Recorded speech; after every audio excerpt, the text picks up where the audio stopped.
قام محافظ شمال سيناء السيد عبد الفضيل شوشة ويرافقه مساعد قائد الجيش الثاني الميداني اللواء أسامة عبد المطلب ومدير أمن شمال سيناء اللواء ممدوح أبو زيد والقيادات الشعبية والتنفيذية بالمحافظة بوضع إكليل الزهور على قبر الجندي المجهول بساحة الشهداء بمدينة العريش وقراءة الفاتحة على أرواح الشهداء وعزفت الموسيقى العسكرية سلام الشهيد. وأكد محافظ شمال سيناء أن 6 أكتوبر يوم عظيم في تاريخ مصر، حيث سطرت فيه القوات المسلحة ملحمة تاريخية لتحرير أرض سيناء. كما أشار المحافظ إلى افتتاح عدد من المشروعات التنموية على مستوى مراكز ومدن المحافظة بمناسبة الذكرى 50 لانتصارات أكتوبر.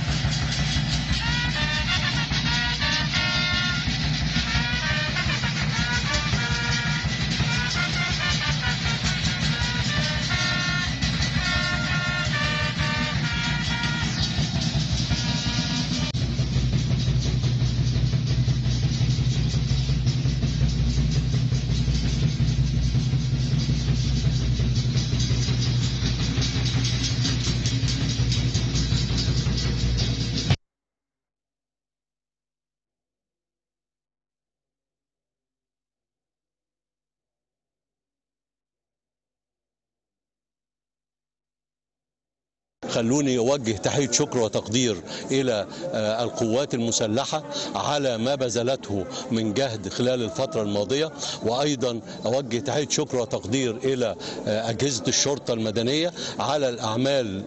البطولية والانضباطية اللي هي موجودة فيها، وإن شاء الله هيكون بمعاونة جميع الأجهزة اللي موجودة هتكون مجالات التنمية إن شاء الله هتتفتح. وزي ما السيد رئيس الجمهورية أعلن امبارح مش من بعيد لسه امبارح، وقال إن سينا اتصرف عليها وهيتصرف عليها لسه مليارات الجنيهات. فاحنا إن شاء الله الأيام القادمة هتكون طفرة رئيسية كبيرة في التنمية، وعلى وجه الخصوص اللي أنا شخصيا بستهدف له والدولة برضو بتستهدف له هو التنمية في المحور الزراعي، التنمية الزراعية، لأن احنا دلوقتي أصبح عندنا كميات مياه تستطيع أن هي تروي 351 ألف فدان، وفعلا طلع القرار الجمهوري للمساحة ديت، بحيث أن هي إن شاء الله خلال الأيام القادمة هيتم وضع آلية لأسلوب استغلال هذه الأراضي والمياه بتاعتها، لأن زي ما احنا عارفين أن فيه مياه متيسرة ل 351 ألف فدان حوالي 5.6 مليون متر مكعب. الكمية ديت كافية ان هي، لان المشكلة الرئيسية اللي موجودة عندنا هو ندرة المياه في بعض المناطق وخاصة وسط سيناء. دلوقتي وسط سيناء اصبحت غنية بالمياه.